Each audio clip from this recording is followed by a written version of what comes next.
All right, guys. So we're back. Some more stuff came out. We're gonna be looking at that. Just you know, never-ending chaos unfolding in the Middle East, with especially with China and such. So we're gonna go right into it, and then we'll look at the IDUP stuff after. Insurgency was a simple and clear message to China and Pakistan to withdraw immediately from Baluchistan. China, you came here without our consent. President Xi Jinping, you still have time to quit Baluchistan. In the past few years, BLA has increased its attacks in the region to Still challenge the time writ to of the quit. Pakistani state. So who is behind the BLA? This is the Baluchistan Liberation I was literally about to say, should I Google what the fuck the BLA is? Like, I don't know what the hell they are. the group that has been smashing China left and right, but not in China. Okay. In just 2024 alone, the BLA carried out more than 150 attacks. Their main target was the $62 billion China-Pakistan Economic Corridor, or the CPEC. Fuck, man. They've bombed roads and eliminated Chinese engineers and technicians flown in specifically to speed up the work. They've become such a pain in China's that part of the body that China had to bring their own security to protect their workers in Pakistan to safeguard their projects under CPEC. Even Pakistan has deployed around 12,000 military personnel to protect Chinese workers. But despite all the military, intelligence, and security from both China and Pakistan, the BLA single-handedly brought both of them to their knees. To make things worse, the BLA declared Baluchistan as an independent nation, a bold move that lit the entire region on fire. But who is the BLA, and why are they so fiercely against China and Pakistan? Well, the BLA in reality has nothing to do with China or Pakistan. The reason they are fighting is for their rights. And according to the BLA, it is China and Pakistan that have been snatching their rights and doing injustice to them. To understand this current conflict, we need to understand the root cause of this conflict, and who exactly are the Baluchistan Liberation Army. The BLA is labeled as a militant or terrorist group by the Pakistan Army. But for many Baloch people, they are freedom fighters who are fighting for the independence of Baluchistan. This is the largest province in Pakistan, covering a massive 347,100. See, and that's like the major difference between fucking people like them and people like Hamas and all these other fucking so-called freedom fighters. Hamas comparing them to Luffy. These guys aren't actually fighting for freedom, and you can tell based on how the people treat them. If the people are on your side, then that probably means you're doing something good and you're protecting the people. But if they all collectively hate you and they don't like 5%, we're talking about 5% approval rating, like nobody likes you. I don't know, man. I don't know. It's like I don't really need to say much more. Kilometers, roughly the size of Germany. This region was annexed by Pakistan in 1948, just 6 months after the partition of India in 1947. But the Baloch people never accepted Pakistan as their country. Why?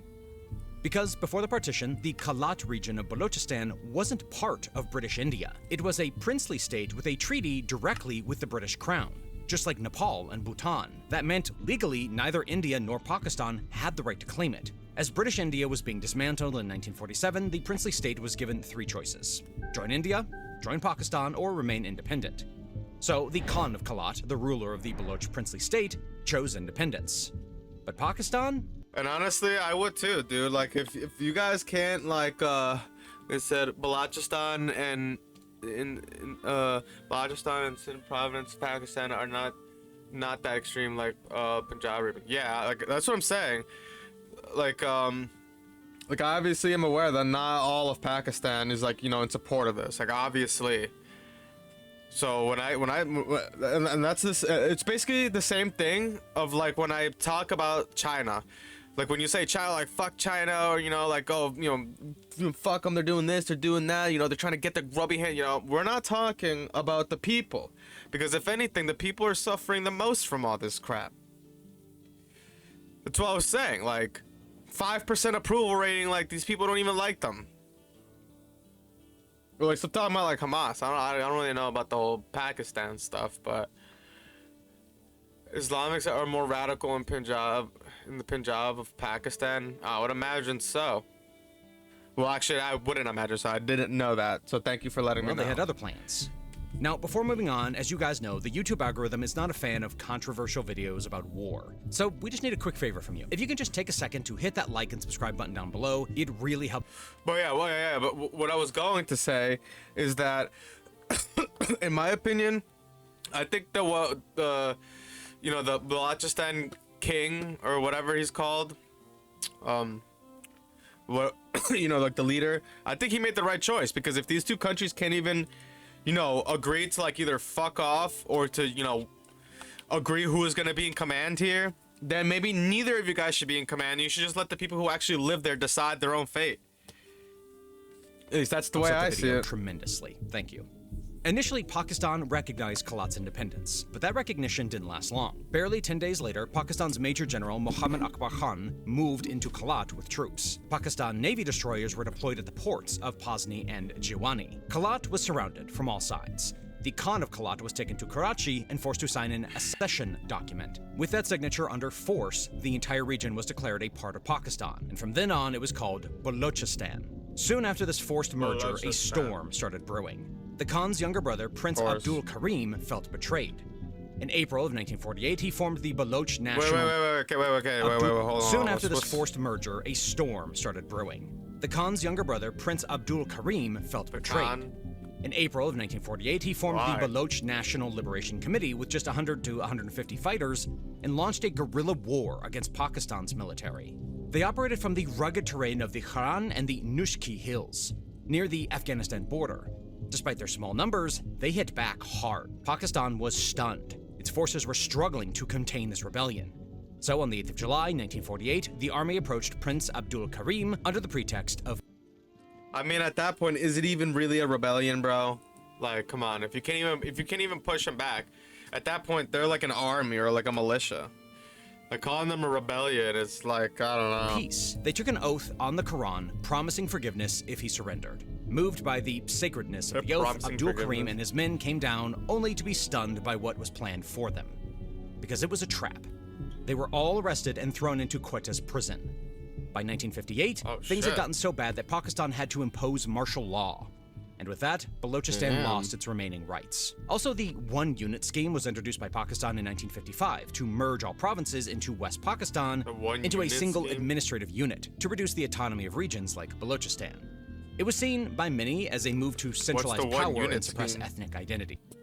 Wait, hold on, I gotta time out. What the hell is that?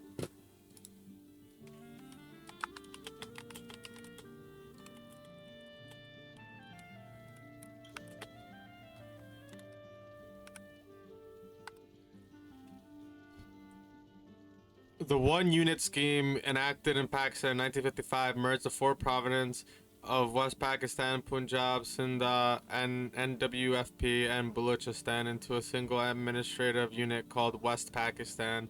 This was done to create a more unified political entity and address concerns about the desperate nature of two geographically separated regions of Pakistan, West and East Pakistan. Okay. The scheme faced considerable resistance, with many arguing that it unfairly favored West Pakistan and dismantled East Pakistan. Somebody just hit me out. What the fuck was that? Okay. Alright, so it's just a unification. But an 80-year-old man refused to kneel. His name was Nawab Naroz Khan. He and his followers started launching guerrilla attacks on the Pakistani army. But the pattern repeated, and Pakistan won again. Again, Pakistan sent a message. Come down. We'll revoke the one-unit policy. No more fighting. We swear on the Quran. And once again, trusting the Quran, Nawab Naroz Khan surrendered. And once again, they were betrayed. Dude, I just spilled a shit ton of ash in my room. Oh my god.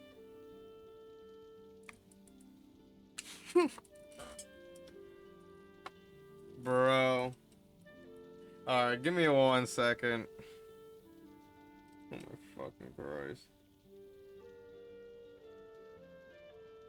Oh lordy lord.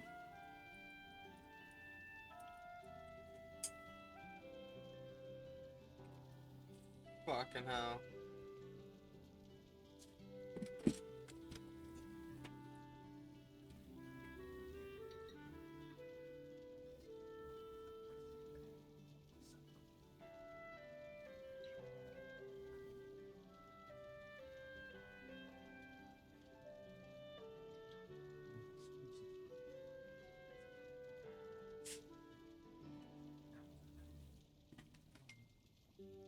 Hold on, chat. Can't believe I just spilt all this crap.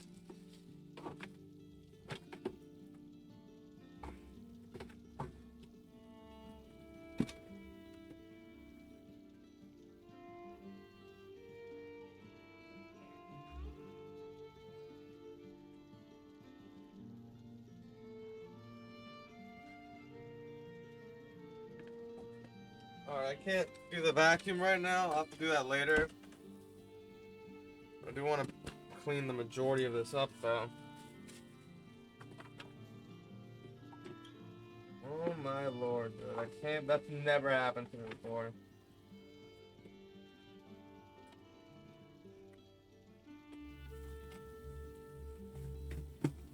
Dude, I've never spilled the entirety of this shit. Oh my god.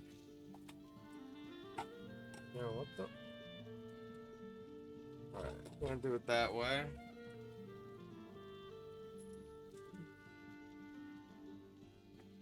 If I like.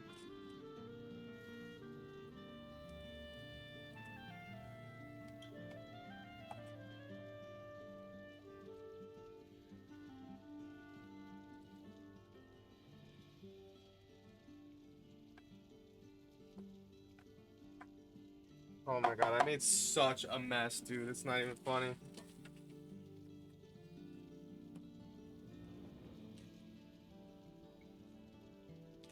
Oh my lord.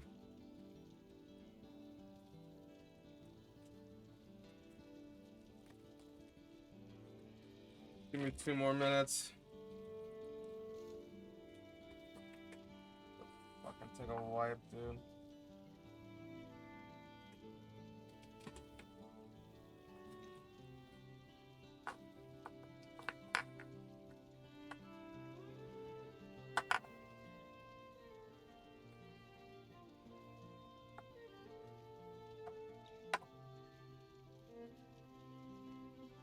Yeah. Alright. Since then, the region has seen multiple separatist movements because the Baloch people never wanted to be a part of Pakistan. But Pakistan wasn't willing to lose its largest province. The government promised the Baloch people equal rights, political representation, and development, but those promises were never truly fulfilled. According to the 2023 census, Baluchistan is home to about 6% of Pakistan's population, and it alone makes up 44% of Pakistan's total land area. Balochistan should have been the 6% richest is a region in the lot, country, dude. but surprisingly it isn't. Despite all the injustice Pakistan has done to Balochistan, the conflict might not have ever gone this far if Pakistan hadn't done this one thing. Balochistan is insanely rich in natural resources, like coal, gold, copper, and natural gas. But it remains the poorest region in Pakistan. In fact, these resources are estimated to be worth more than $1 trillion. Why? Because most of the wealth from these resources go straight to the federal government, and this exploitation was a key reason behind the formation of the Balochistan Liberation Army. Around 2000, the BLA was founded by Balach. Alright, I don't wanna breathe this shit in, so just give me a second. Once in a month it happens. Yeah, dude. Yeah, but that's the thing. It doesn't. This has never happened to me, dude. Like, this is like the ashtray. I've never spilt this. Like, this is crazy.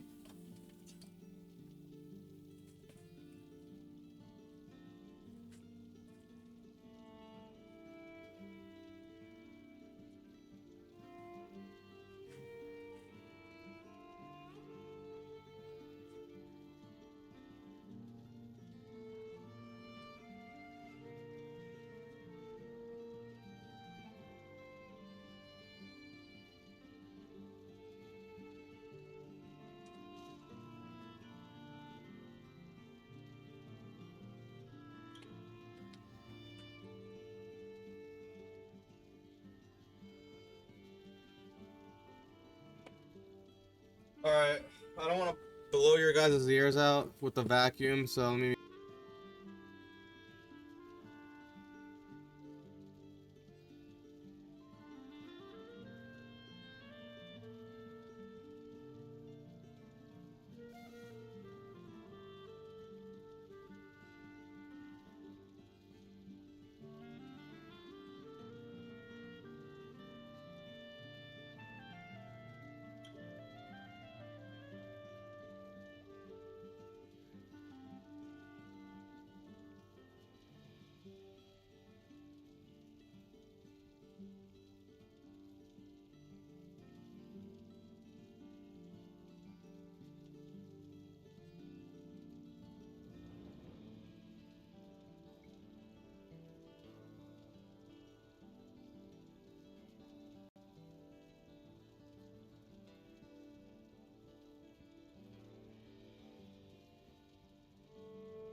All right, we're good.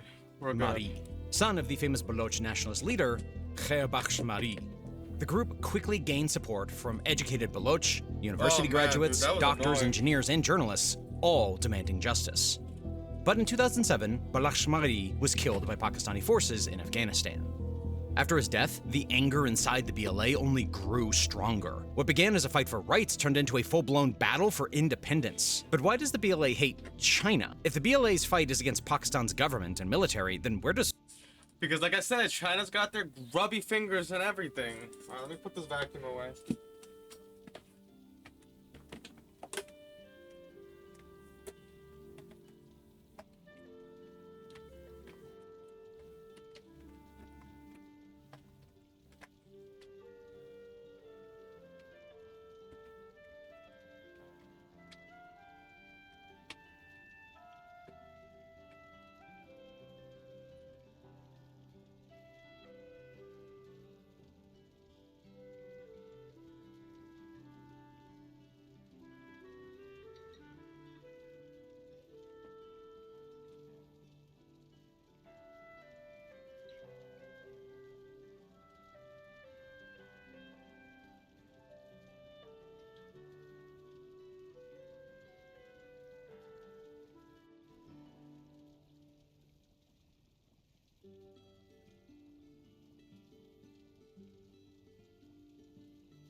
All right.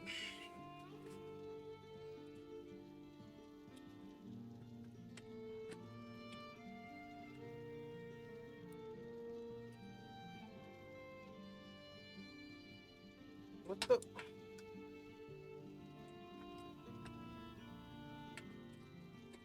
Oh, I see.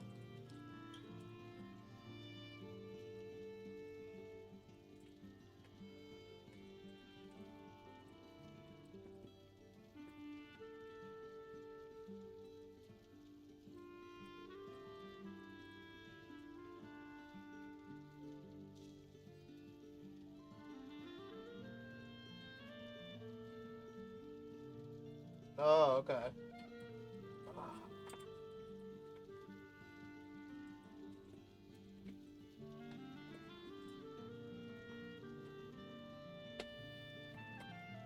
Alright, sorry.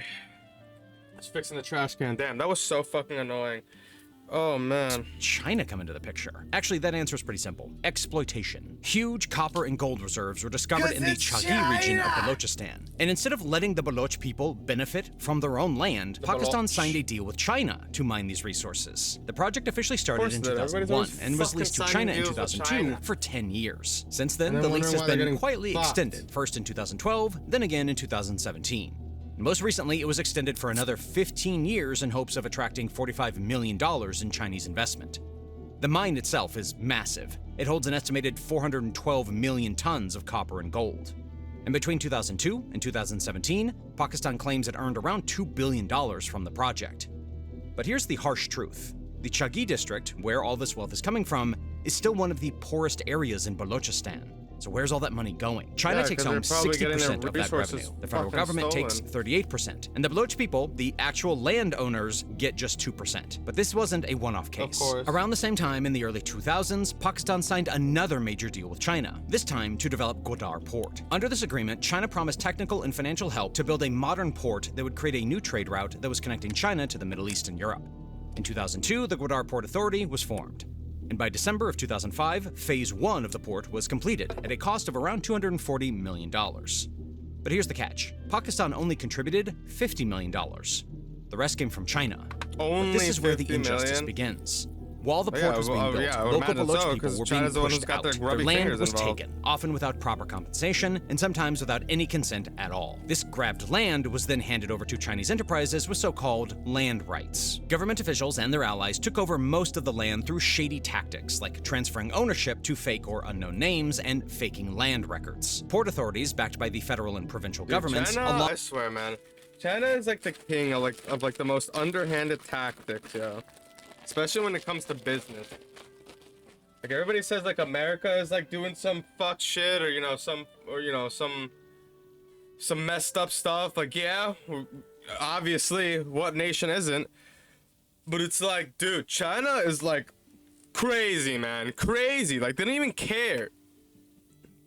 They literally don't even care if like they get caught red-handed, along with Pakistan's Navy, Coast Guards, and Rangers, seized massive tracts of coastal land, lagoons, and even foreshore. To make things worse, the entire 700-kilometer or 435-mile Baluchistan coastline is now fenced off with military checkpoints, violating the land and sea rights of local fishermen and communities. But this isn't just about land. It's about mass displacement. Oh, man.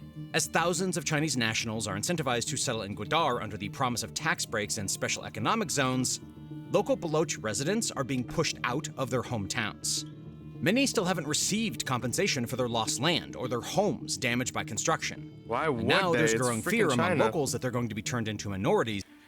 If you expect any type of compensation from the same government that still denies Tiananmen Square to this day, I don't know, man. My voice just cracked. Good freaking luck with that. Good flippin' lippin' good luck with that.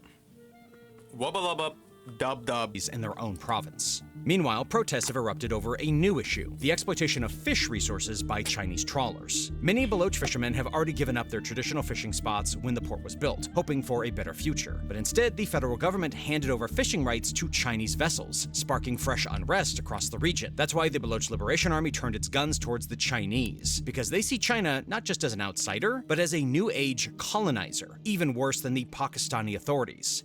The anger was so deep that in 2010, Aslam Baloch, one of the top BLA commanders, sent his own son on a suicide mission. Oh my god. This is what I mean. This is why you can't respect these people, dude. Like they're such cowards. You don't even go yourself. You send your kid? Like what? Oh man, like just freaking be man enough to go yourself and then, just tell your kid, hey dude, I'm gonna sacrifice myself for the cause because I believe this is what's the right thing to do. And now you take over.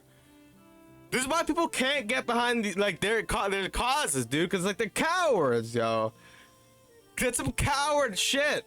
Like targeting Chinese engineers in the Baluchistan city of Dalbandin. The attack injured 5 people, including 3 Chinese nationals. But there are hundreds of such attacks being carried out by the BLA against the Chinese. But the chances of China leaving this place, because of the gold mine they have struck, and it's not just natural resources, it's the Gwadar port. You might think China loves this port because of trade advantages, but the bigger reason is actually different. So why is China desperate to invest in Gwadar port? You see, China always wanted to develop it into a full-fledged deep-sea port with massive cargo handling capabilities. Not because of its love of Pakistan, but because of 3 reasons.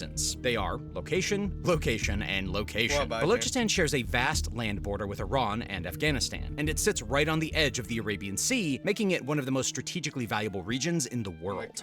And just 400 kilometers or 249 miles away is the Strait of Hormuz, which is the lifeline of global oil trade. Every single day, millions of barrels of oil, including 3.6 million barrels of oil heading to China, pass through this narrow choke point. This is where the most critical problems for China arise. To get that oil to its southern provinces, it has to travel a long, expensive, and risky route across the Indian Ocean, pass through multiple choke points, and finally enter the South China Sea. And if just one country along that path turns hostile, China's entire energy lifeline could be cut off. So China came up with a simple yeah, and this is their biggest problem. This is why they probably shouldn't be sticking their grubby fingers in everybody's business. Because then you start making enemies everywhere, and then when everybody starts hating you, now you're gonna be screwed. Connect directly to the Arabian Sea through the Gwadar port. So instead of sending oil all the way around the Indian Ocean through dangerous waters and rival territories, China could simply dock in Gwadar, move the cargo by land, and reach its western provinces in record time. And of course, there was another reason: India. China's interest in Gwadar wasn't just about trade routes or oil pipelines, but developing Gwadar into a deep-sea port, China could quietly position its naval presence in the Arabian Sea right in India's backyard. So to complete this goal, China signed a $62 billion CPEC project under the BRI, the Belt and Road Initiative, with Pakistan to build everything. 2015. A 1,726-kilometer or about 1,000-mile railway line, modern highways, power plants, an 820-kilometer or about 500-mile fiber optic cable, and obviously sign anything with China unless between you read the fine 2013 print. and 2017, Pakistan received 71 projects worth $27.3 billion under CPEC, the largest investment under China's entire Belt and Road Initiative. But the point of concern for China and Pakistan is that more than 500 kilometers, or about 310 miles of CPEC, pass through Baluchistan. Which means if CPEC has to succeed, Pakistan must convince the Baloch people to support it. Pakistani officials made big promises, saying CPEC would turn Balochistan into Pakistan's Dubai, create lots of jobs, and uplift the local economy. But Pakistani authorities already knew one thing clearly. The Baloch Liberation Army wasn't gonna trust them. So instead of trust, they brought in guns and soldiers. Pakistan's armed forces, backed by intelligence agencies, were deployed not to protect the people, but to protect China's billion-dollar dream. What followed was brutal. Local militias and army units were accused of harassing, threatening, and even abducting civilians. According to Pakistan's own Commission of Inquiry on Enforced Disappearances, over 5,000 cases have been officially recorded since 2014. But that's just the tip of the iceberg. Local and international human rights organizations say the real number is over 20,000. Out of these, more than 2,500 bodies have been found, tortured, mutilated, and dumped.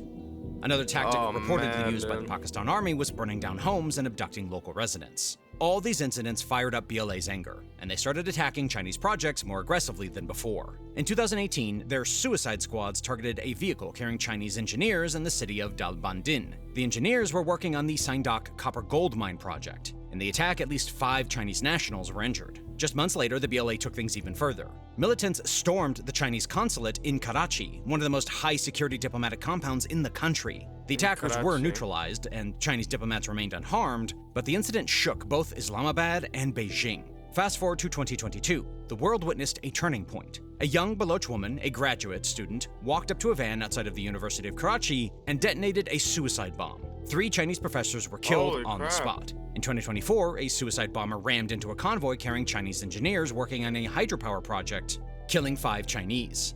The BLA fighter later told journalists, China entered Balochistan without the consent of the Baloch people, and these projects will fail miserably. These relentless attacks by Baloch groups, especially the BLA, became part of the bigger reason why almost all major CPEC projects started falling apart. Chinese investments in CPEC and other ventures in Pakistan have either slowed down drastically or, in some cases, completely stopped. And at the center of this fallout was the so-called crown jewel of CPEC, Gwadar port. Despite all the promises, Gwadar never took off. There was virtually no commercial traffic coming in or going out. So Pakistan pulled off I'll see if it's safe for TOS, and if it is, we'll look at it. A nasty move to fool China. The Pakistani government was forced to issue orders telling all state departures to route at least 50% of their bulk imports through Gwadar, just to create the illusion of activity through the port. For the Chinese, losing money in a failing project was one thing, but losing lives was completely unacceptable. At this time, they made their displeasure known publicly. Chinese officials began openly warning Islamabad. Future investments would only come if 2 conditions were met: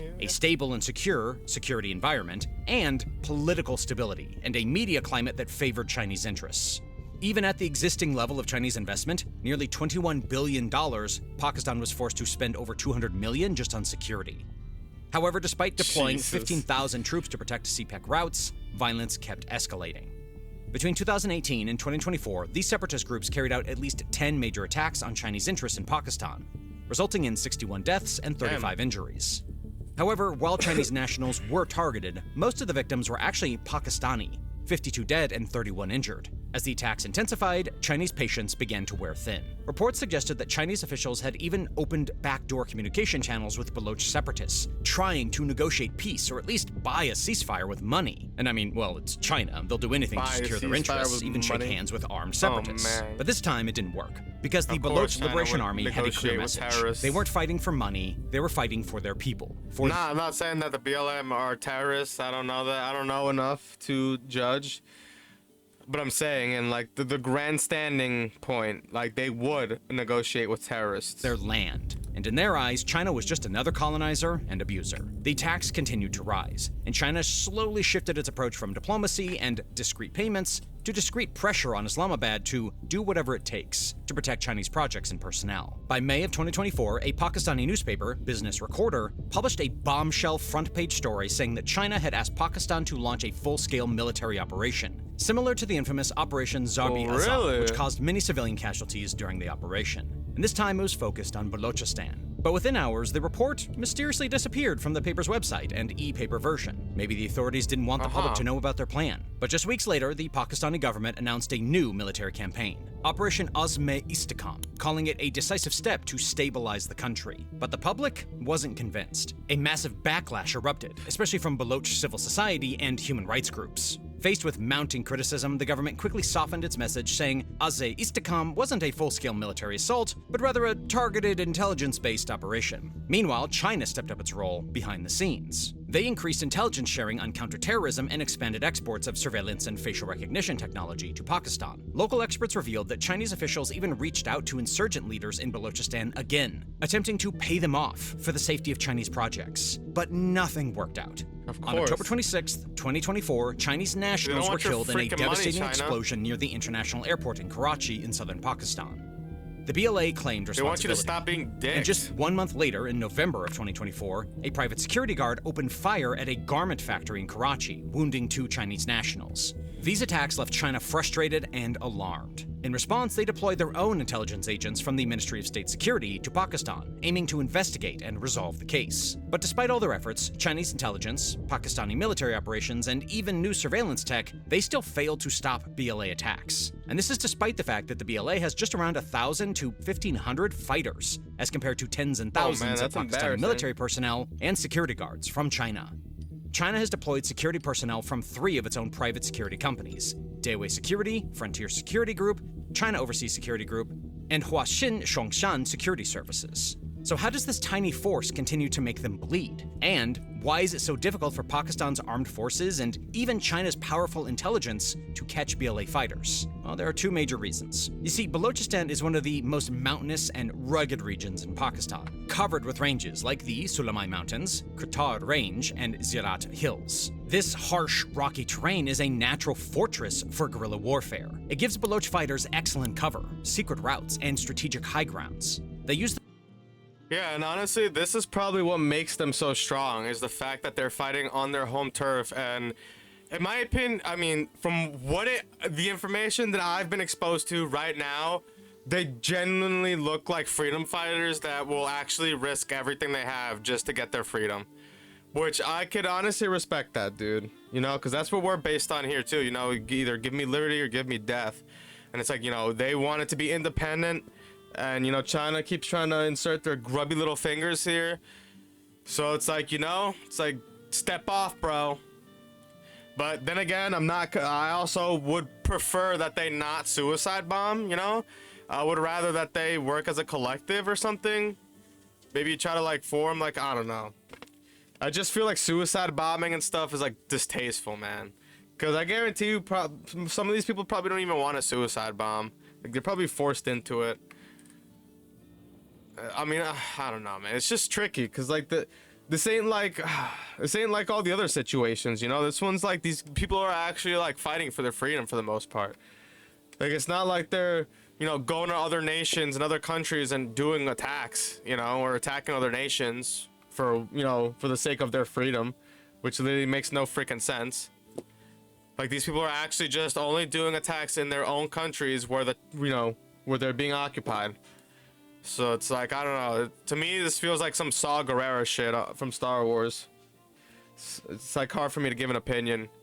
Because it's like, I agree with the cause, but I disagree with how you're doing it. This terrain for classic hit-and-run attacks, ambushing military convoys, or installations. But then again, that's probably what I was going to say. That's probably what makes them so strong. Is that they're fighting on their home turf. You know, they know the ins and outs. They know all the shortcuts. They know everything. And then disappear into the hills, and unlike external forces, Baloch fighters know this terrain inside and out. So geography is the boon for the BLA. And second is the new generation of fighters. Today's BLA ranks are filled with young, educated Baloch students, engineers, and professional people who've traded classrooms and careers for the battlefield. These recruits aren't just holding guns, they're carrying ideological conviction, digital literacy, and tactical training, and that's what makes them so dangerous for the Pakistani state. Even when the army wipes out one group of fighters, another just rises up, more determined, more aware, and more ready.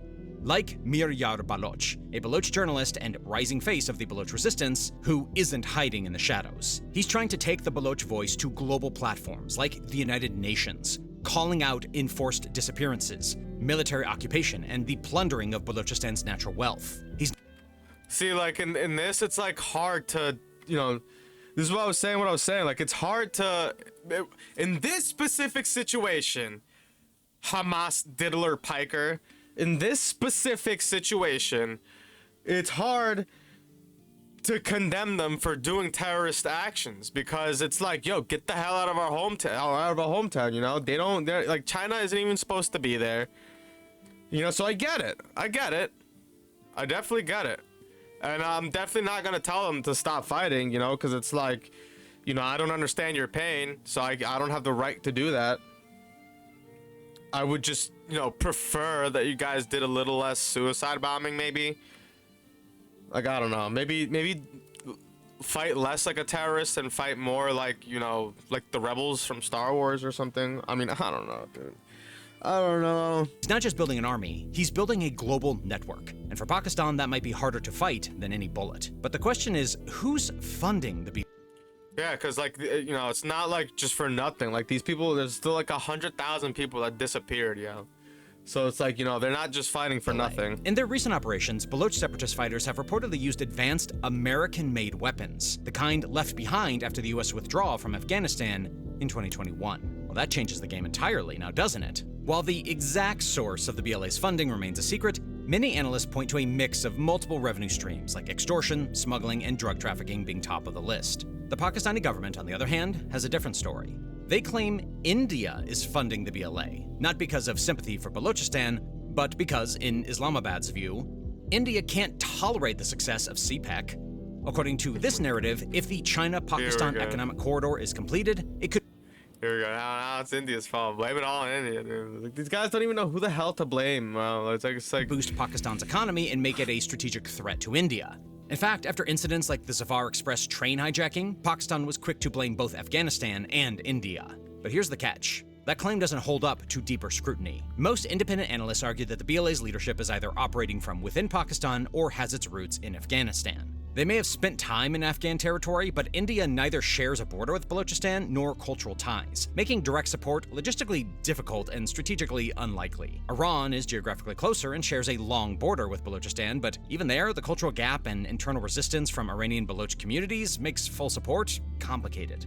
That leaves Afghanistan's Taliban regime as a potential but unconfirmed player. Tensions between the Taliban and Pakistan have been rising, especially over border issues. Possible, but again, nothing is concrete. Meanwhile, Imtiaz Baloch, a journalist with the Khurasan Diary, offers a more grounded theory. The BLA draws a significant portion of its funds from illegal coal mining operations in Balochistan, an underground economy thriving right under Pakistan's nose. And because of this, over the last few years, the Pakistan army has become practically powerless in stopping BLA activities. Like the most recent and brutal ones, the Zafir train hijack. On March 11th, 2025, a regular passenger train, the Jafar Express, was on its way from... God, that was like 2 months ago? Wait, did he skip Quetta, over? March 11th, the most recent and brutal ones, the Zafir train hijack. On March 11th, 2025, a regular passenger train, the Jafar... Reporting... I'm confused. Is this from Quetta or is this reporting from Singapore? How the Pakistan train hijack... Okay, so it was in Pakistan. Was on its way Okay, from I'm just an Quetta to idiot. Peshawar, carrying more than 400 passengers when everything changed. Midway through the journey, in the rugged Bolon region of Balochistan, a section of the railway track was blown up, bringing the train to a halt. Within minutes, heavily armed BLA members, over 70 of them, surrounded the train. The BLA quickly claimed responsibility, releasing a chilling ultimatum. Release our political prisoners within 48 hours, or the passengers will be executed. What followed was a 30-hour-long siege. But not everyone was a target. According to reports, women, children, and the elderly, and even Baloch residents were allowed to leave unharmed. But in the final count, Yeah, you see, this is exactly what I mean. Like, it's hard to, you know, like, condemn them because, like, look, I keep saying it, but it's true. Like, look at Hamas, dude. Look at what they're doing. Like, they're actually, like, on some terrorist, you know, shit. Like, raping people, you know, torturing them, all this not, like, women, you know, I would imagine children, too, you know, they kill them and stuff. Yeah, they do. There's literally a video of them parading a dead body of a child and everything. Like those people are like animals. Like these people have limits, and that's the thing, because they have they have conviction. They have limits. You know. They have rules, whether they like to admit it or not. They have a code. You know, they're fighting for something. They're fighting for themselves. They're fighting for their freedom, like actually fighting for their freedom. And sometimes it doesn't look pretty, but you know, there's also a difference between fighting for your freedom and doing stuff that you unfortunately have to do, and then just outright, you know, causing chaos and destruction, killing innocent people, you know, raping them, you know. It's like, it's crazy, you know, that we even have to compare this stuff, that we even have to explain this stuff. Like, in my opinion, I wouldn't even consider these guys terrorists. I would just consider them freedom fighters, like rebels. Because in reality, in all opinion, they honestly do act like rebels. Like what's it called? Like rebels. Just like how in Andor, you know, motherfuckers blowing up trains and shit, you know, doing all that stuff. But then, you know, they're not killing women and children, and they're not like just killing innocents like that either. So the more they fail, more the Pac military collaborate, they miss their own people like they did after they got struck by Indian. Yeah, that's what I'm saying. Like, this is what happens when, like, your conviction gets warped and corrupted. Like Pakistan, dude. Like, I don't know what y'all got going on over there, man. You like them, like y'all, you guys' government needs to get their heads out of their asses, yo. Like they think that what they're doing is like freedom fighting and all this nonsense. It's like, no, bro. It's like not. Like, I don't see any of the Baluchians, you know, going to the United States and bombing 2 buildings, you know, like 4 times. It's like crazy. At least 31 people actually were killed, crazy. Including 21 you know? security personnel. Like these people are actually like what you would call like, you know, like rebels, like freedom fighters, like a rebellion. You know, like insurrection and stuff. Even a smidgen of insurrection pushes their cause forward, type of thing. But like Hamas and you know, all those other terrorist organizations, the Houthis, and they're just actual terrorists, dude. They don't like, yeah, like the Houthis, another example. They don't even check who they bombed. Like, they recently thought that they were bombing like a Israel like transport boat or whatever, but they you know, they bombed freaking they didn't bomb. They, you know, attacked a US cargo ship that had like Filipinos in it, and then guess what happened? You know, they got freaking bombed. You know, their own hubris is their own downfall. And that's like, that's what I'm saying. Like, these people just want indiscriminate like chaos and you know, murder and all this other stuff. They just want to take over the world and have it be their way. These people are actually freedom fighting, and they're actually just fighting for freedom. They want to be left alone. You know, they want their independence. They just kind of want you guys to get the hell out of here. They're not going to other nations and attacking their people. You know, they're not killing women and children. Like, yeah, they did a terrorist action, and they did like a terrorist action and, you know, hijacked this train, but they weren't just, you know, massacring people. 4 army men and 6 civilians. 33 BLA militants were also reported dead. This incident exposed Pakistani security and failed intelligence. But the most serious move of the BLA escalated on the 11th of May, 2025, just days after India's Pakistan ceasefire. The Baloch Liberation Army dropped a political bombshell, claiming responsibility for over 71 coordinated attacks across over 51 locations in Baluchistan. These weren't random strikes. They targeted Pakistani military bases, ISI safe houses, police stations, key mineral transport routes, and infrastructure along strategic highways. According to the BLA spokesperson, Jian Baloch, this was a tactical military exercise, not just to destroy enemy positions, but to test their own ground control, coordination, and combat readiness for larger future conflicts. And then came the real message, not to Pakistan, but to India. Jian Baloch declared in a press release on May 11th, stating that every talk of peace and ceasefire from Pakistan is a deception. He said, if India decided to eliminate this terrorist state, the BLA will strike from the western border. We will become the military arm of that mission, ready to crush Pakistan from both east and west. Despite the BLA's bold claims of 71 coordinated attacks, Pakistan's media remained completely silent. No official confirmation and no press coverage.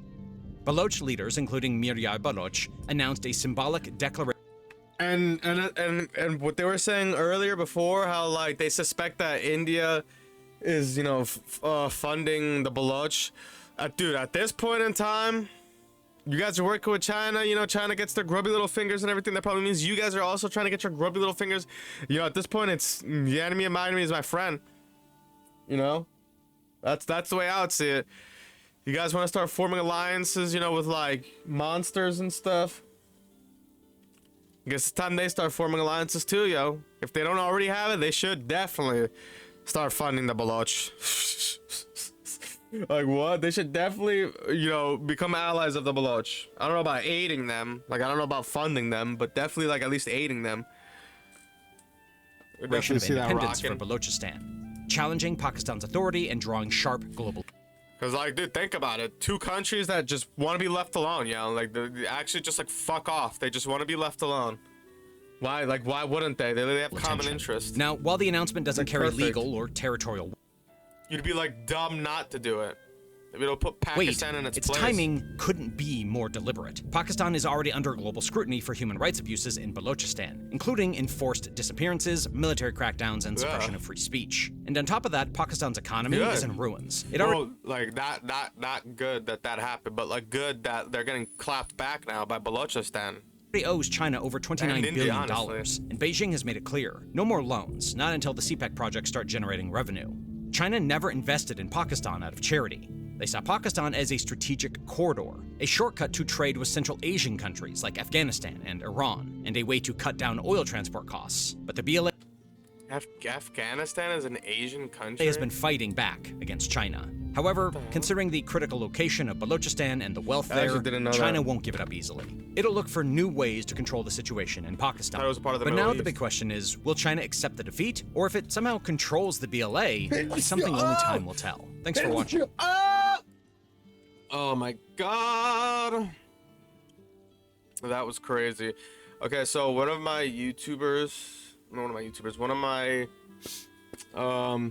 people in the chat sent me something, want me to check out. I gotta make sure it's okay for TOS, so give me a second.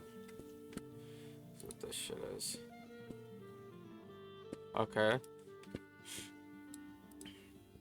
Capitol Police book a Dolphin Squad official on rape charge.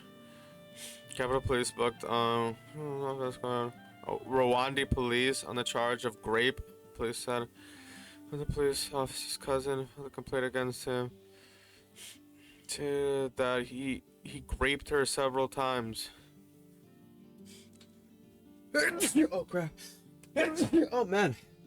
I think somebody's talking about me.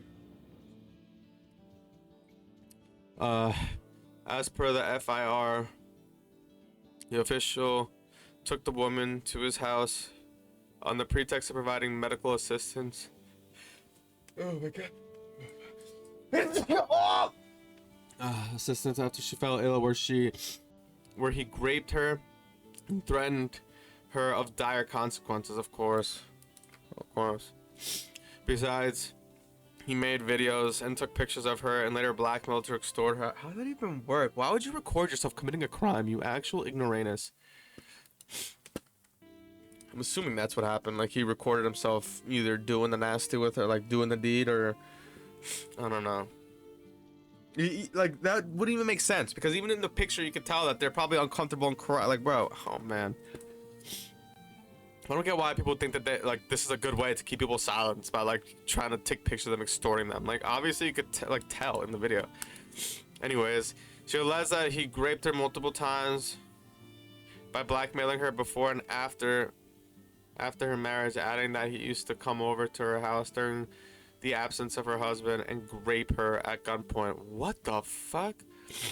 He also asked her to arrange such illicit relations with her. What the fuck? And upon her refusal, the official threatened her with implicating her husband in false charges in response to the complaint. In response to the complaint, Shahzad Town Police registered a case under Section 37(6) of the PPC against police official. Police have started investigation. Authority concerned at the Rawalpindi police is is being approached for interrogation and arrest of the accused. Huh. So where was this? Where did this take place? Was this in like Baluch?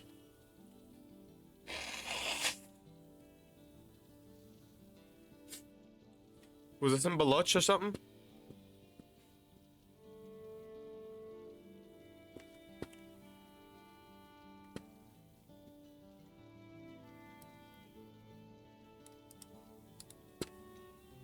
Where the hell did this take place?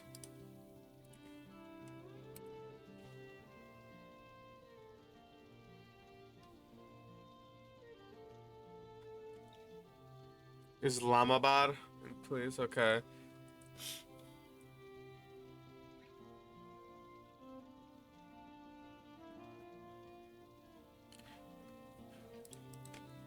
So where is Rawalpindi? Is a better question. In the Punjab province of Pakistan. Huh. Yeah, exactly. Oh man. Oh man. Okay, what was the other thing?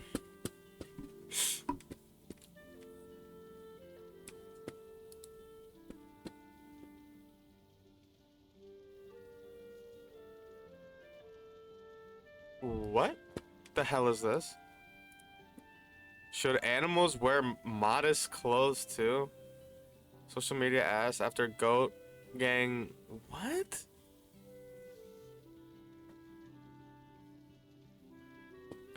An FIR has been lodged in Okara for a gang rape and murder.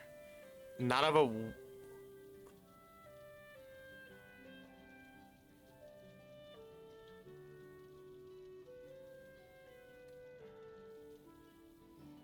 Wait. Is this for real right now? Is this like a troll or? Social media users are asking Prime Minister a question after the disturbing news of a goat being. Oh, nah, dude. Yo!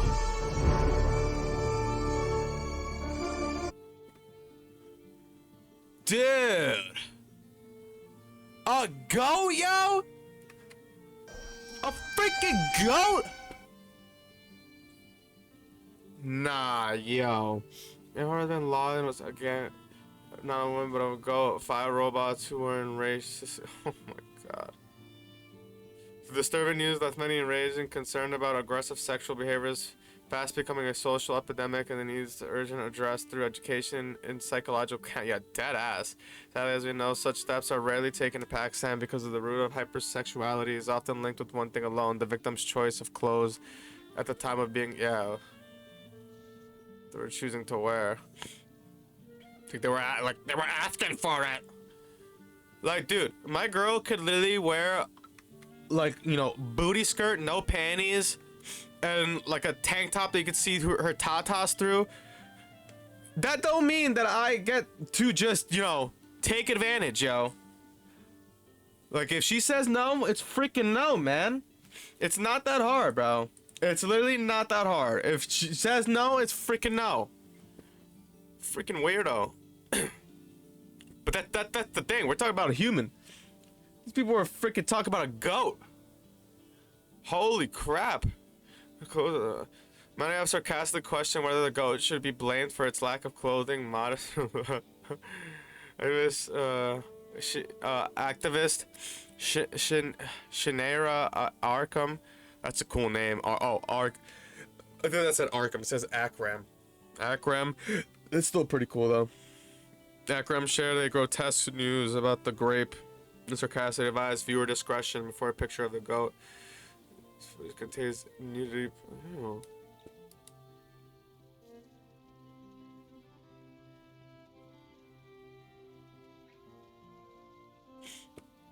A goat today, what's next tomorrow? Question angrily, beginning a lot of messages that assert the need for empathy.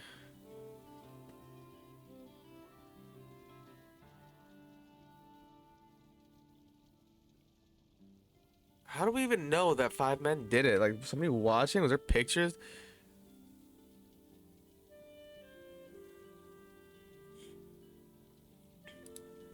Can you see this on Instagram? Oh man, hold on. Let me make sure there's nothing crazy here.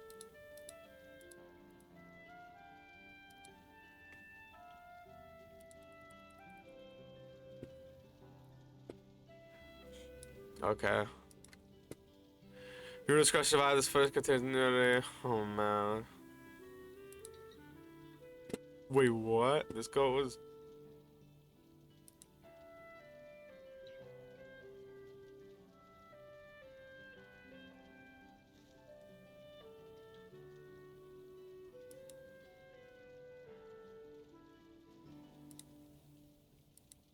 Dude, what? What the hell?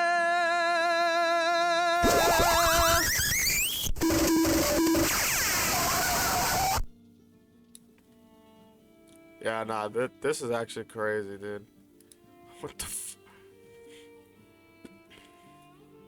Actor Mithra also shared news of the graping on Instagram, mockingly asked for the. Oh man. Many users on Twitter directed their sarcastic questions on whether the goat was immodestly dressed towards PR. What's called that creates a temptation amongst men unless they're robots. People's bitterness have been amplified by the gruesome murder of Nora Macadam, an incident that has left many women across the country. Who is this? Who is Nora Macadam?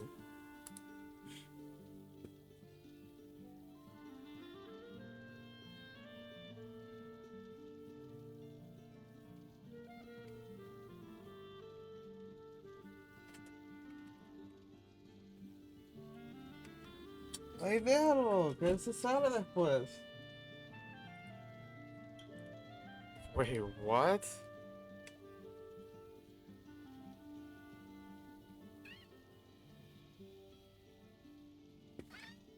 What about? What about you? Most of the video, just a little bit of research. I can say a woman who was a victim of murder. She was 27-year-old She was 27-year-old and the daughter of a former Pakistani diplomat. She was murdered at a mansion in Upgill neighborhood, Islamabad, July 27th. To the house for 2 days, tortured with knuckle dusters. Oh my god. Then decapitated with a knife. Oh my god.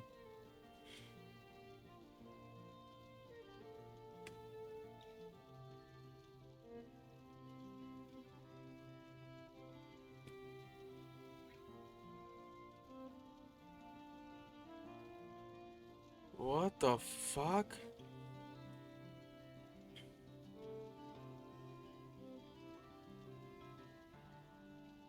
What the hell, dude? You guys are freak. So this is a death or a murder. I'm about session corner. Oh my god, even sitting up to the murder. According to you knows the timeline began July 7th, 2021. When Jafar booked a one-way plane ticket to New York. Jafar's departure was scheduled for 3 a.m. PST on July 19th. Everyone made arrangements for a taxi transport and was on the airport. The evening, Jafar called Nora. Nora was at home.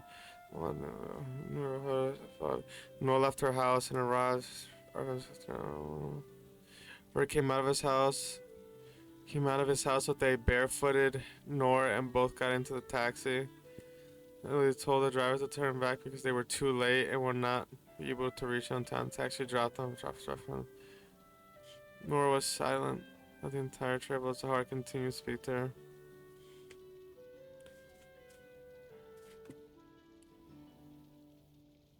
Her mother sent her from.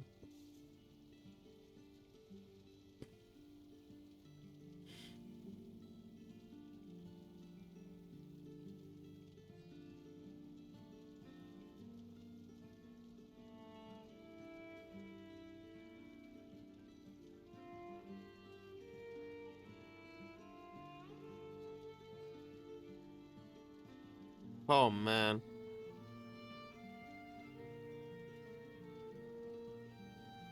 Oh What a piece of shit, dude.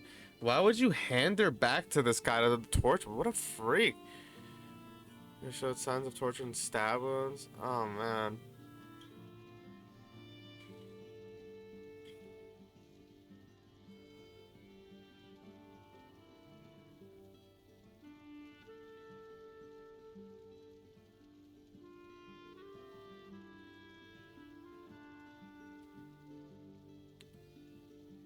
What the hell?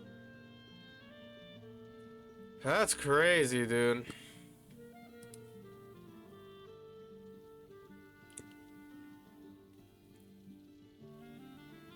Or was I?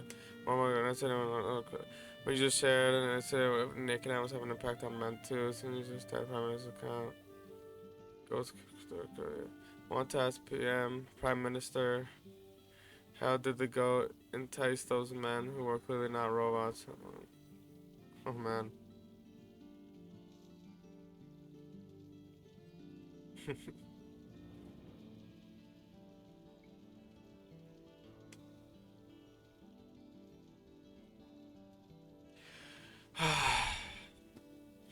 There's no time to recover from being hit by more cases of assault. People, especially women, protest the severe lack of empathy and concern.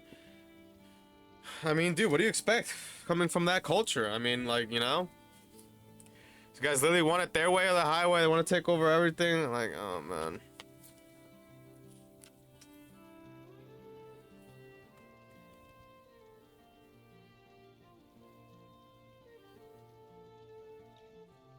Due to technical revisions granted for good conduct and blood donations. What? What did this freak do? Oh my god.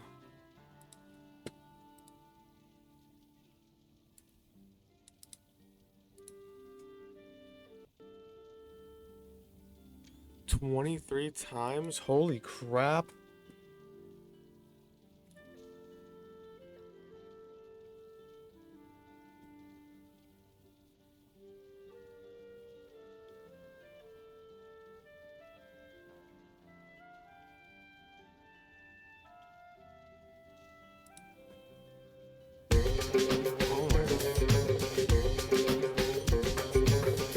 I'm telling a story about a small town girl who had big dreams.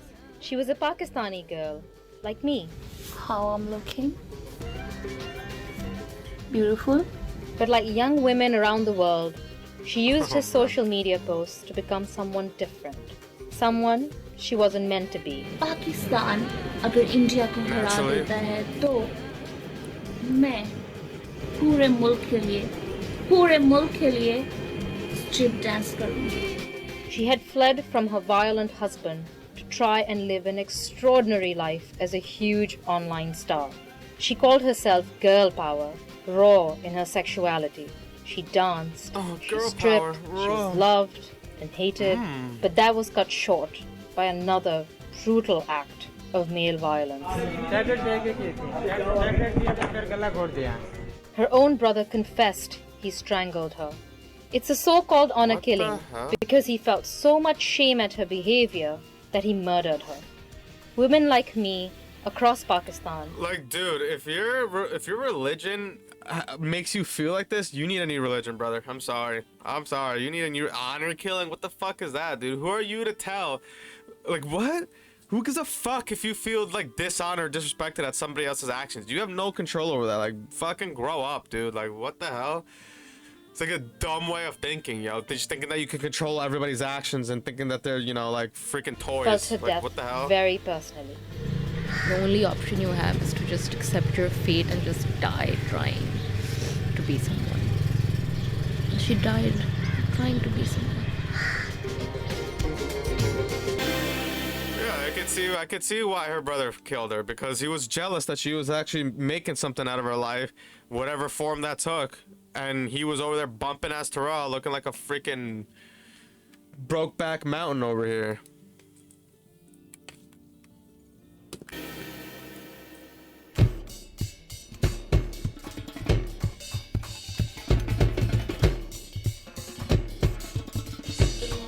I want to know what role religion and an incident with one imam in particular played in the killing.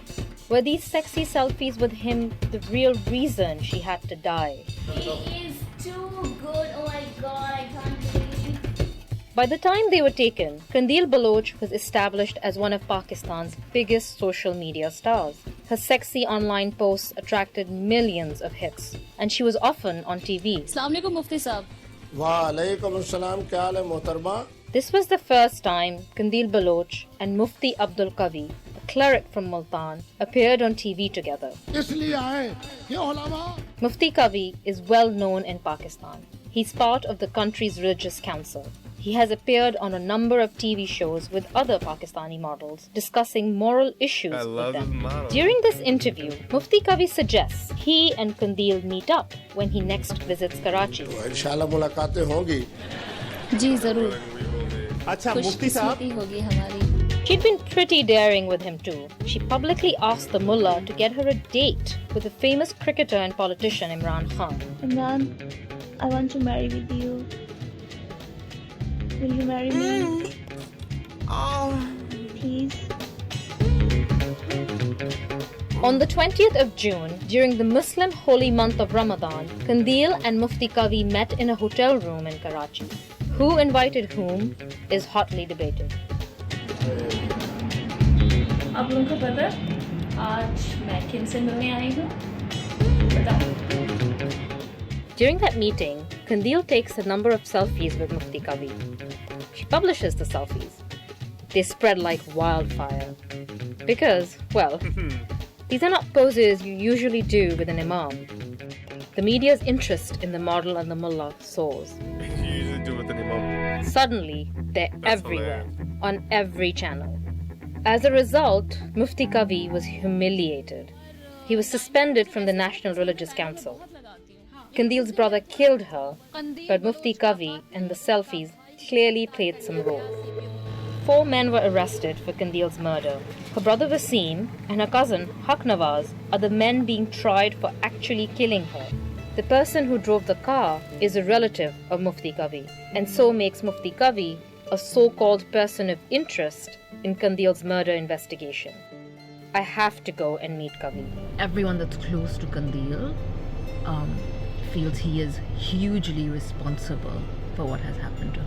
If the whole Maulvi Qavi business did not show up on mainstream media, she might still be alive.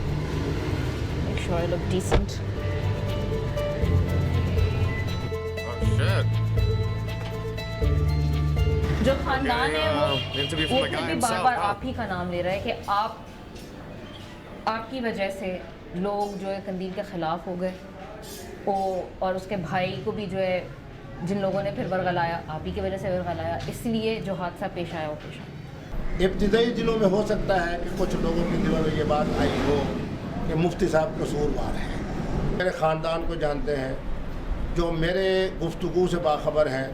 मैं नहीं समझता कि उनके दिल में ये बात है. ये सब की बात यही थी तकरीबन कि मुफ्ती साहब आपके साथ जो कुछ इस मुकदमा ने किया है गलत किया है, इस तरह नहीं करना चाहिए था.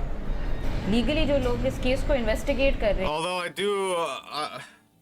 I do like agree with him on that though, not with like the part that people who know him say is not a fault. Like we don't care about what the people who know you say. They're obviously gonna have a biased a biased opinion about you. But I do also agree that she was being a little umami with you, so. जो उसके वालिदैन हैं वो आपको कसूरवार ठहरा रहे हैं. कि उसकी वालदा ने जो कुछ कहा है हर आदमी समझता है कि उसने Oh गलत man, shit, I like और freaking जो know आदमी weed. किसी अहले दीन पर, अहले इस्लाम पर, अहले फतवा पर, मैंने उसको बड़ा फैलाया था. उस पर जब हम किसी तरह के कोई इल्जाम लगाएं तो हमें सबक हासिल करना चाहिए. इस तरह के वाक़यात जिस तरह का वाक़या किन्नी बलोच के साथ हुआ. He may not have murdered her, but he wasn't exactly upset that she'd been made an example of. His tone was threatening. He was adamant that he was innocent and that Qandeel's death was an act of God. But something did happen off camera that really made me shudder. I went inside his house to pray, and he tried to touch me, he's touching my face, and I'm just like, what the? And with whatever intent, he was being absolutely sleazy, and it was completely uncalled for. There was just no reason for him to come this close and touch me for whatever reason. With the police taking an active interest in Kavi, I was keen to see what the female officer leading the case thought of Mufti Kavi. More than anything, I wanted to also tell her about what had happened to me. मैं कवि साहब के पास गई थी. Oh, really? Ji.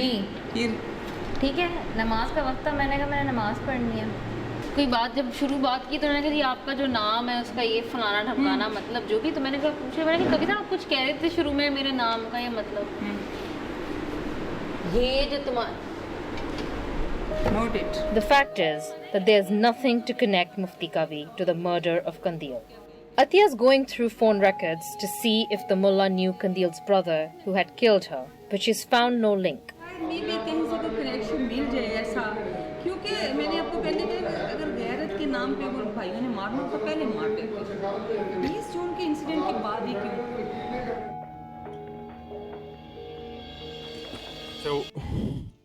So watching BBC will make us more liberal.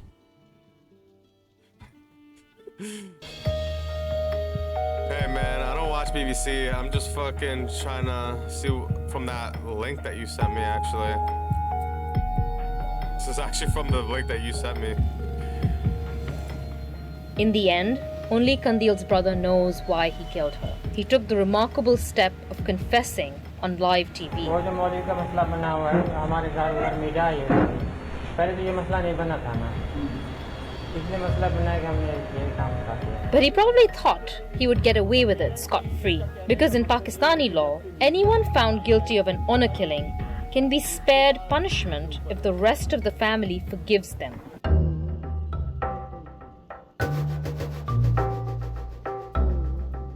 Was this the classic honor killing, where the family conspired together to murder a woman because they find her actions shameful? People called Kandil Pakistan's Kim Kardashian because of her sexy online videos. Kardashian. I'm going to her home village to find out what they thought of her. She fled this place as a teenager after being forced into marriage with a local man. She says her husband beat and tortured her. He denies it. But that's when her incredible rebellion against Pakistani men began. We went. I'll have the video posted on YouTube, so you won't miss anything. But we covered both of the links that you sent, and this video, this video that we're watching right now, it was from the second link that you sent us. It's from what the hell is it? Okay. Oh, wait, yeah. We looked up who, Kajit Saeed or whatever, 23 stabbed, I think. Yeah. Yeah, and then looked up who that was and what went on there. This model is seen dancing wearing nothing but just a bikini. She left him, age 17, went to the big city, and became a model.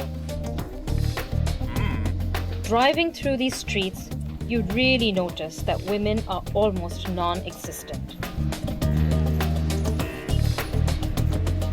This place is 1,000,000 miles away from the glamorous lifestyle that Kandil had become famous for. She grew up here with 2 sisters and 6 brothers, and one of them, Wasim, was the one who actually confessed to killing her. लेकिन वो कमरा कंदील का था, वो वाला यही वाला बचपन में यहाँ पे होती थी. Kandil spent her childhood inside this room. ये कब की है? हाँ, ये कब की है? पहली जड़ानी ने गई ना शुरू है. अच्छा, शुरू है. शुरू. ये था उसी 14-15 में. 14-15 साल. हाँ. When she first stopped लेकिन मोरा तो उन्हें दर्द की है ना.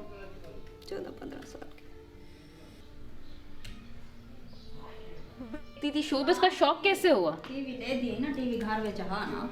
अच्छा, दे दिया. तो बचपन में टीवी बहुत देखती थी. ये 12 साल पहले गई. अच्छा, तो वैसे तो वहाँ से उसको शौक हुआ. हाँ, टीवी भी दे दिया. टीवी बहुत शौक न दी. After Kandil became a famous model, she moved her parents into a bigger house. She was visiting her family here when she was murdered.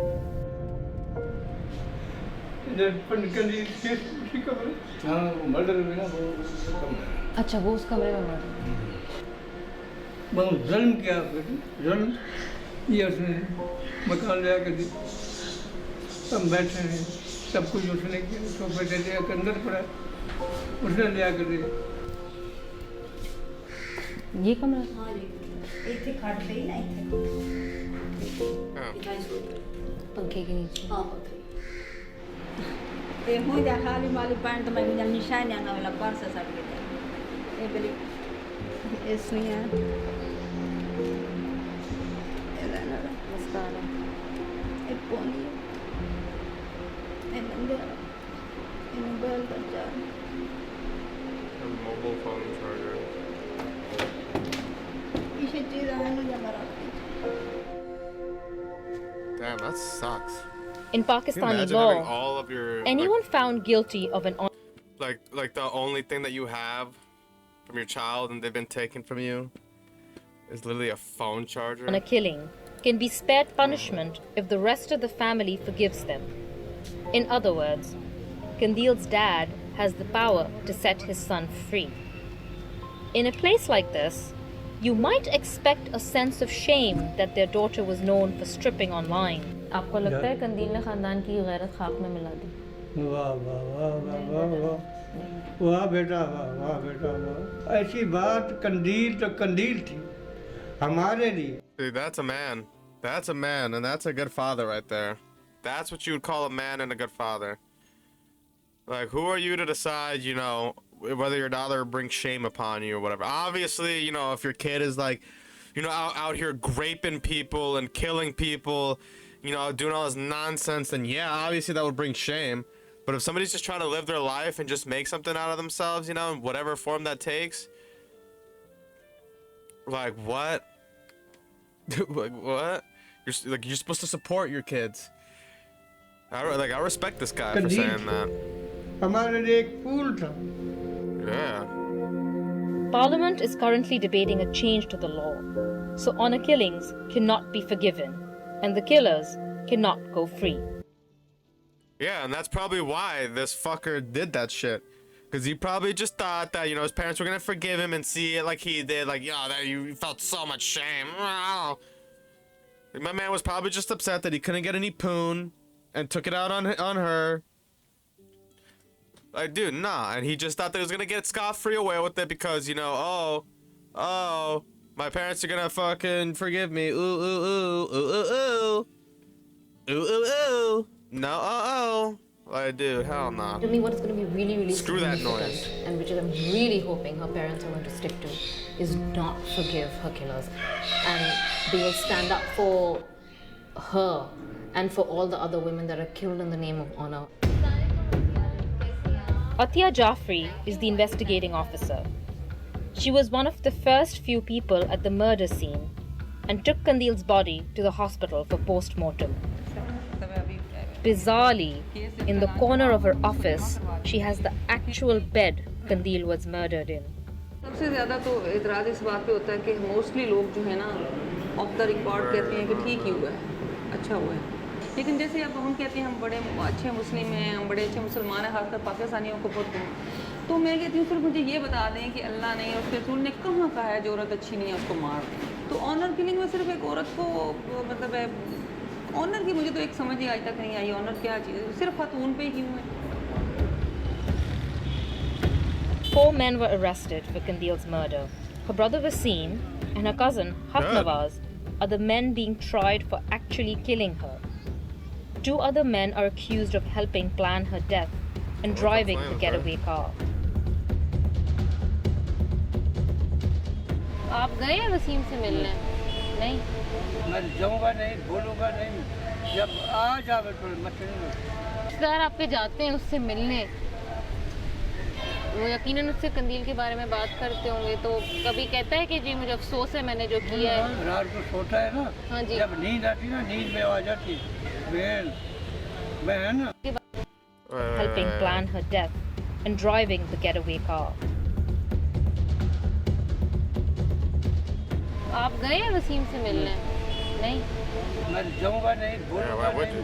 जब आ जावे रिश्तेदार आपके जाते हैं उससे मिलने, वो यकीनन उससे कंदील के बारे में बात करते होंगे, तो कभी कहता है कि जी मुझे अफसोस है मैंने जो किया है? रात को सोता है ना, हाँ जी, जब नींद आती ना, नींद में आ जाती बहन ना, तो कहते मुझे क्यों मारा, क्या करते सारे रात वाले लोग कहना ना दूसरा जेल वाले। Yeah, she was pretty hot. पता लगा उसको मैंने क्यों मारा, क्या गैरत का नाम था, अभी गैरत देखिए। तो क्या उम्मीद है कि इनको क्या सजा मिलनी चाहिए? देख रहा ना, वो दोस्त है मौत सजा। आप चाहते हैं सजाए मौत हो उनको भी?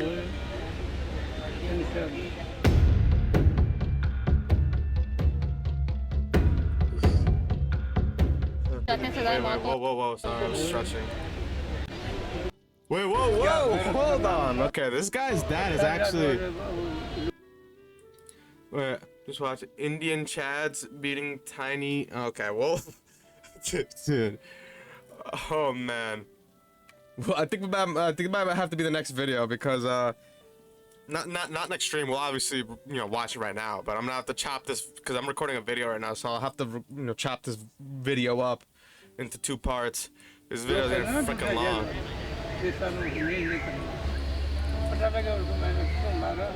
अफसोस है मैंने जो किया है। रात को सोता है ना, हाँ जी, जब नींद आती ना, नींद में आ जाती। She was pretty attractive too, which is a shame. तो कहते मुझे क्यों मारा, क्या करते सारे रात वाले लोग कहना ना दूसरा जेल वाले। Yeah, I'm sure he does. पता लगा उसको मैंने क्यों मारा, क्या गैरत का नाम था। Yeah, this is a good father, man. तो क्या उम्मीद है? Yeah, where is his honor now?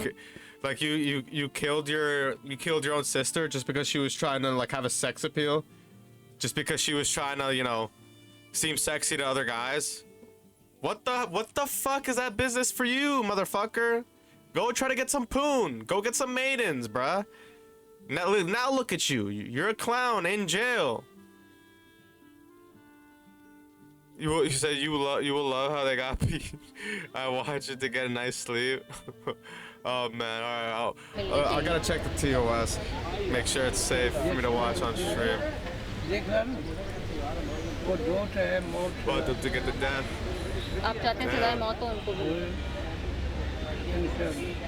Damn. That's pretty hardcore. That's pretty hardcore. And honestly, I could see why they feel so strongly about this, because she kind of was like their princess. Like she was even taking care of them and stuff. Like what the hell was this guy even doing? She was at least paying for their rent.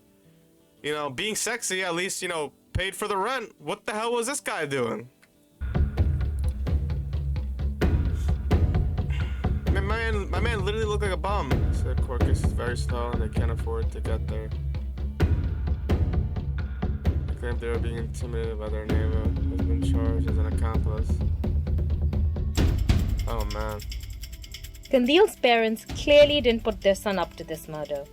They accepted, or at least tolerated, her sexy online persona. And for years, so did he. The shame didn't matter to him, you don't have to accept because no one knew that she was his sister. You just have to accept it. But her real name wasn't actually Kandil Baloch.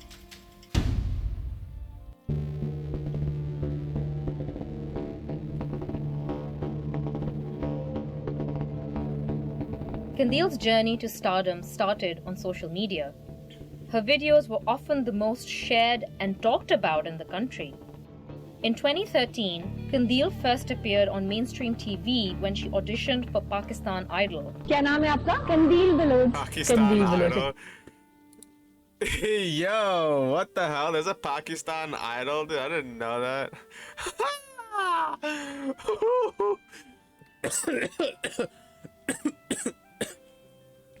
Oh man, dude, I don't even like American Idol, dude. Pakistan Idol is crazy. She was an instant hit. In her infamous selfie video with a Muslim cleric, Kandil did something which we know now started a chain of events that ended with her murder. He is too good. Oh my god, I can't believe. She revealed that she was originally from the area around Multan. No one knew that before. It's a conservative part of Punjab province, a far cry from her glamorous online world. The mainstream press went for it. Suddenly, they wanted to know everything about her. They now started to hound her family. For the first time, her brother Wasim's friends and relatives knew that she was his sister. Was the media's behavior the last straw that spurred her brother to kill her?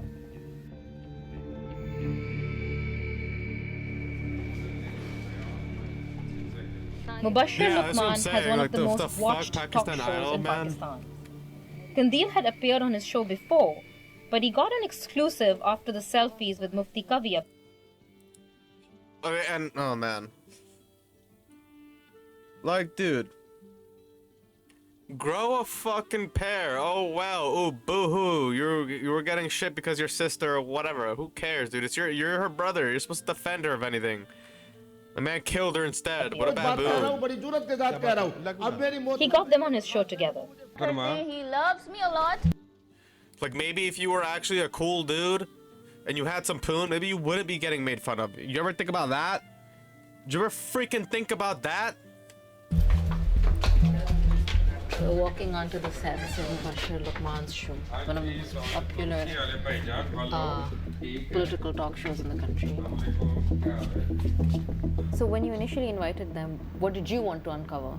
You see, when you are an investigative journalist, you're basically trying to get to the root and to the bottom of everything. And that was the story of the day. And my initial thought was that one of them is lying, and one of them is misleading the public for fake publicity or whatever. And I wanted to find out which one. आप लोगों को पता आज मैं किनसे मिलने आई हूँ बताओ. Honestly, based on the reporter's account that she also was touched, basically, and, like, you know, uncomfortably manhandled, I guess, and all this crap, I'm starting to suspect that guy now. Maybe there was some nefarious shit going on there, you know? Maybe he did actually invite her. And now I'm not starting to believe the whole, you know, she disrespected him bit. I think maybe there was more to it than meets the eye. Did you ever think of course, there always is with these fuckers. Kandil's life in danger? If I had an inclination, I wouldn't have done the show. The one thing that keeps coming up is that the media is hugely complicit in Kandil's murder. I don't know. I think that's sweeping statement to make. I interviewed Benazir as well, and then she got assassinated. I mean, am I responsible? Doesn't make it right or wrong. It's just a job that I do. The local media went to the lengths of uncovering her passport and publishing details about her private life. Don't mix up two things. I mean, you have paparazzi in Britain, for God's sake. What kind of details do they doesn't make it right or wrong. It's just a job that I do. The local media went to the lengths of uncovering her passport and publishing details about her private life. Don't mix up two things. I mean, you have paparazzi in Britain, for God's sake. What kind of details do they dig out? What kind of a bikini is she wearing? And, you know, whether that's a pink bikini, polka dot bikini. I mean, don't blame the local media. The Daily Pakistan is a national paper based in Multan, where Kandil's parents live. When they realized that Kandil was a local girl, they managed to get hold of Kandil's passport. It revealed that her name was in fact Fawzia Azim. And now that the world knew who she really was, Kandil couldn't just be a mysterious social media star. She's got a pretty her cool name. Her profile skyrocketed, and she was on TV shows across the land. Everybody wanted to know more about Kandil Baloch. I'm the one and only. I'm the one and only. Pakistan's a conservative place, and the media must have realized that naming her meant shaming her, making her a target. I wanted to meet the journalist who had sourced her passport and revealed her true identity. हमारे इलाके के लिए पहली बात थी इतनी कोई खातून जो है ना अपने आप को आगे ला रही है इतनी करेज के साथ। तो उसके बाद जो है ना हमें भी हुआ कि जो है ना इनका देखें ये कौन है। तो गालिबन पासपोर्ट आपके हाथ लगा था जो प्रिंट किया? हाँ जी, पासपोर्ट भी हाथ लगा। तो आपको ये नहीं लगा कि अगर इसकी ठीक है नाम तक पर्सनल डिटेल्स अगर पासपोर्ट जैसी इतनी पर्सनल चीज़ अगर प्रिंट कर दी जाए तो लोग इसकी जान के दुश्मन बन जाएंगे? नहीं इसका Are you? Oh my God, this guy. There's no way. There's no way, dude. There's no. Ugh, I might have to take my hat off at this, dude. There's just no way, bro. We didn't expect such a dude. You're talking about a country that has such a thing as honor killings. What the fuck?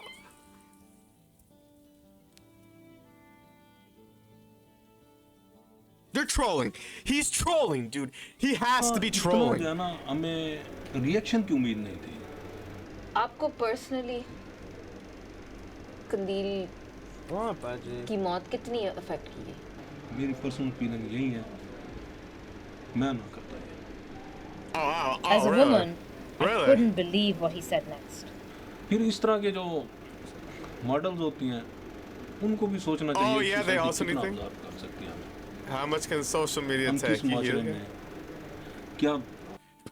Or nah, dude, how about you're an idiot, bro? Can you imagine if every single time a porn star made a video, there's just like another murder? Like, what are you even talking about? Can you imagine if here in America, every single time a porn star, you know, made another video, or an OnlyFans girl made another video, there would just be like a murder for each one? Like, what are you even talking about, bro? Oh, they should think about what they're posting. No, dude, maybe you should think about what you're doing and what your actions are doing. Like, what? Her posted if she wants to, by all means, she could post her titties online, dude. Her posting her titties online has got nothing to do with you, and it's got nothing to do with me, and it's not stopping me or you from living our lives or doing anything.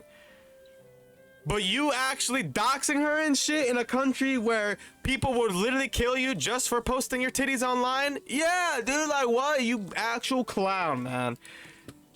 फेंकने जा रहे हैं, क्या लोगों का mindset इतना है उसको कबूल करने का? Man, dude. I was really upset by what they had done. The personal details added nothing to the story, but they brought a level of shame that embarrassed the family. In Pakistan, everyone knows where that can lead. And in this case, it led her brother to strangle her in the night. Since Qandil Baloch's murder, there's been plenty of blame thrown around in Pakistan. But whilst the men of the media and the clergy bicker, everyone seems to have forgotten that a girl has died and that a family is grieving. अफसोस की बात well, guess what, yo? We didn't forget. कि उसके कत्ल के बाद किसी ने आकर अफसोस नहीं किया, कोई एक आदमी भी यहाँ ना आया। आपको लगता है लोग शायद इसलिए नहीं आए क्योंकि खौफज़दा हों, ये जो लोग इसके साथ काम करते थे? दिलेरी की है, बहादुरी की है, आप तो आ गए हैं। मैं इसलिए आई क्योंकि मुझे लगता था कि उसके साथ बहुत ज्यादती हुई है, तो मैं इसलिए आई। लोगों ने उसको इतना डीमोनाइज कर दिया था, मैं उसको ह्यूमनाइज करने आई हूँ, ये बताने के Fuck yeah. एक आम लड़की इस मुल्क में किस मरहले से गुजरती है, people like her, dude. कोई अपॉर्चुनिटी नहीं होती, तो people like her are heroes. बहुत आसान होता है, लेकिन उसकी ज़िंदगी को अगर आप देखें, वो कहाँ से उठ के आई है, तो शायद आपको समझ में आया कि आप भी उसके दोषी हैं। ऐसे बहुत सारी कंदीलें मौजूद हैं जिनको आपने आगे बढ़ने का मौका नहीं दिया। Being a hero isn't always wearing a cape, yeah. Thank you. A lot of times being a hero is just combating the unfairness in the world. आपको मैंने ये देखा है कि आपको बहुत एहसास है। मैं इस बात पे हैरान हूँ कि आप जब मुल्तान गई थी, मैंने आपकी शक्ल देखी जिस तरह थी, आपकी आंखों से आंसू बह रहे थे,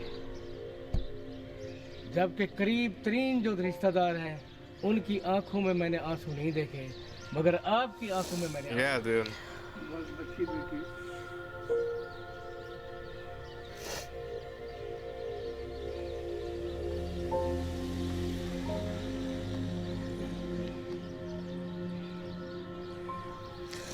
We don't It's really really need easy to to. point fingers at women. We don't need to see her cry. You just but take a look at where she was coming from. You have nothing. The only option you have is to just accept your fate and just die trying to be someone. She died trying to be someone.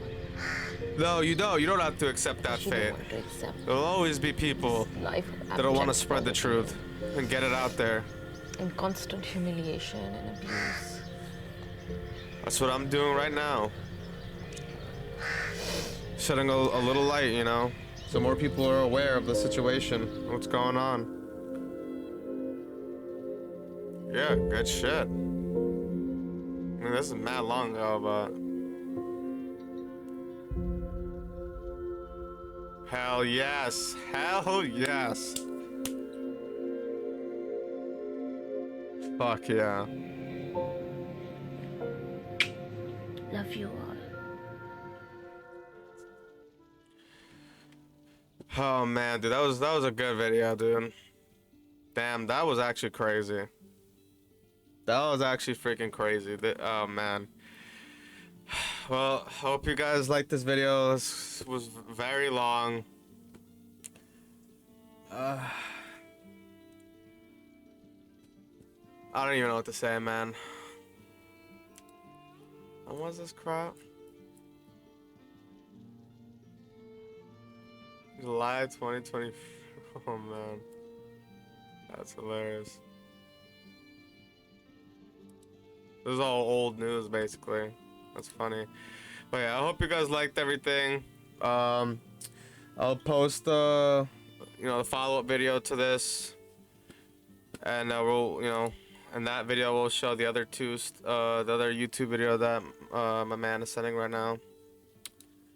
Anyways, make sure to leave a like, comment, subscribe, and yeah, make sure to check the Twitch too. See you guys in the next